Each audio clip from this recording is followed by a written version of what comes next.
Welcome everybody to another episode of Gorilla Gospel. We're gonna do a quick one right here, and we're gonna talk about uh John 2, chapter 2, verse 14, where it says that Jesus found a temple, those that sold oxen and sheep and doves, and the changers of money sitting. And when he had made a scourge of small cord, he drove them all out of the temple, and the sheep and the oxen, and poured out the changers' money, and overthrew the tables. Now this is our brother that they painted a picture of being so kind and sweet and humble. This is a man who beat up a whole temple. Not only did he beat it up, but he made a whip. You know how your mama used to go and grab the extension cord? Something like that. No, your daddy go and grab a belt. Don't say when they say go pick a switch. Now Jesus, he didn't like what they was doing. They was up in there and they was doing their thing. I mean, take in consideration what they're doing in the church right now. And I mean, a lot of people are doing what they gotta do, and I can understand that. Some of them taking advantage, and most likely this is what these people were doing, because Jesus said, "Do not make my Father's house a house of merchandise." I mean, that's the only reason why they come there, to buy stuff, not get the word. And not only do they buy stuff, but they keep the money also, and don't give out, don't do nothing with it. We got a lot going on in our churches, man, and it's been going on. But, you know, when it comes to greed, when it comes to our curses, to recognize the sin in a person is to is to realize that the earth is cursed. And our 7 curses, if you pay attention to the 7 curses, they are Pandora boxes to everything else. Jealousy. Jealousy can open up a Pandora box of backstabbing, murder, theft, lying, you know, stuff like that. Greed can open up those same boxes. Greed can open up, power trip, murder, theft, you know, stuff like that. And it can definitely mess up a community as well as a church. We have all these churches around here that's been around here for years. A lot of people has made them into houses of merchandise in very wicked ways. And they have sucked the law dry because there's no good fruit bearing anywhere. I believe if you go into some of the history of some of these churches, you will find probably some of the most bad things that probably went down with some of those pastors or whatever. But everybody wants to be a mega. I don't even know how to even use that word mega. You know?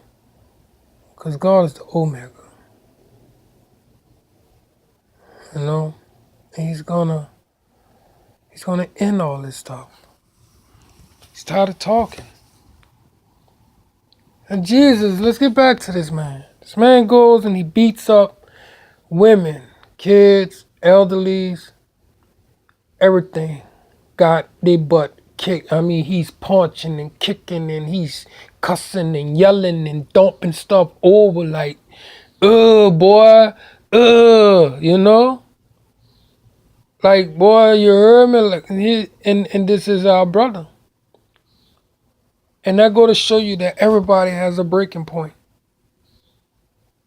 But he did it. He truly did that in the name of in the name of God. He was defending his father's honor. And at those times, just like now, people don't take the the generosity of somebody giving their lives and courage and heart to do right. People say Christians or whatever try to force their religion on you, but the devil try to force his on you too, and I don't see you cussing him out or wanting to hurt him, wanting to kill him, spit on him, mock him. The devil forces himself. As a matter of fact, he don't even have to force himself in. You let him in. And when you say that you don't like religion because they always trying to force themselves on you, that's because you so stupid and trapped in your sin to where you don't allow to open your door, just like this door right here. You don't allow to open your door up to a little bit of, you know, blessing, talking, criticism, whatever. You know what I'm saying? To swallow your medicine as a sinner, to try to repent or start making the steps to repent, because these wicked evil sins that some of us are trapped in, it doesn't have to die with you. You was taught to do something wrong. We was all taught to do something wrong growing up. We was done things wrong.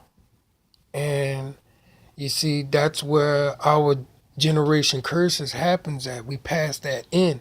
We pass that on to the next generation instead of bottling it up and being like, I'm going to die with this sin in me. I'm not going to let it out on somebody else so it could continue in my generation. Not necessarily saying that it's going to save everybody, but you saved yourself from not doing the evil wickedness of your sin that happened to you, and you got scarred and imprisoned by. You you was either greed or you was lustful. Lust can open up the door to homosexuality, lesbian, rape, you know, uh, trickery, bribery, uh, you know, yeah, you want this job or you want these shoes, or, you know, trying to turn somebody out. Lust. Lust can open up the door to a lot of things, jealousy, all that stuff. So if we could just start recognizing that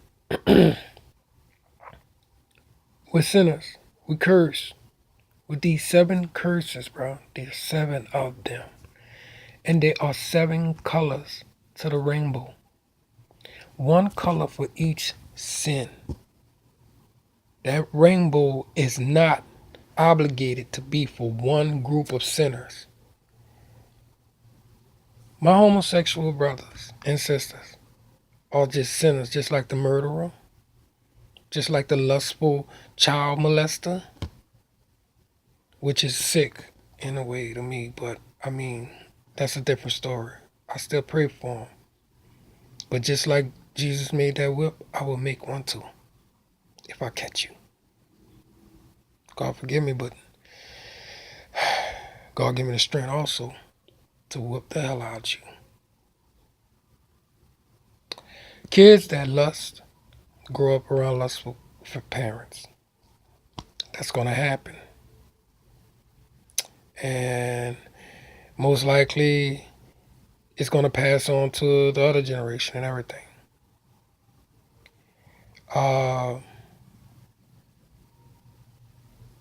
Asking God for forgiveness and trying to understand how some people live their lives will help you live a better life for whatever sin you caught in. Some people are just lustful. And that's okay. They got to answer to God. They ain't got to answer to me. But when it comes to those who steal little kids, holds them down and all that stuff and trick little girls and use them up real bad till they out here really bad and everything, I never was a fan of that. And I would make a whip if I catch you. And I pray I don't catch you because I'm not in the shape to do anything. I pray that the Lord catch you really. But if I catch you, I'm not going to even let you know I caught you.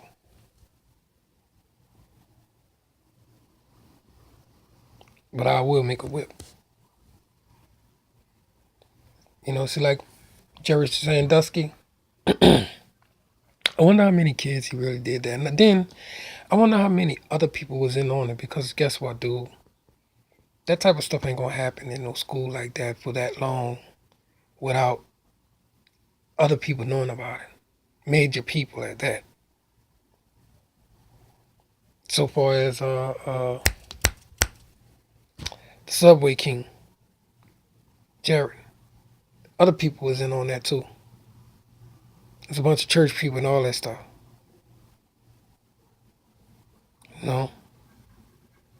But dirt covers dirt. Alright? But they got this they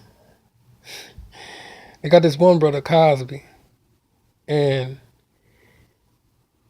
he did everything right. He asked the woman accepted. And before you know it, they attacked him. Never once did he, there's people coming out the woodwork saying that he tricked them or something like that and all this type of stuff. And I mean, he admitted to doing some things. He admitted to giving them stuff to relax like we all do. But I mean, I don't want to jump off subject, bro, but it's sad. It's really sad that we take Jesus for granted and just don't understand that he will make a whip on us. We take God for granted and just don't understand that he will make a whip on us. And then he'll nene after that. But don't, don't get caught up in your sin. Because if you lust and you get caught up in it by some kind of dying disease or kids or you done mess with this man's woman and he done shot you up or something. Your lust did that. You knew that girl was married, but you messed with her just because you know she fast or you knew her from back in the day and she was fast or whatever. But you knew she was married and you knew she was messing with your boy or just whatever. Or you don't know this person from Adam and Eve, but you go and jump in a 10-pack of sex partners. There was this thing called Dick Challenge. I come to find out last year. I'm so slow to the internet and everything. I think that's why God made me to where I didn't know how to use this thing. Ain't no telling, I probably would have got caught up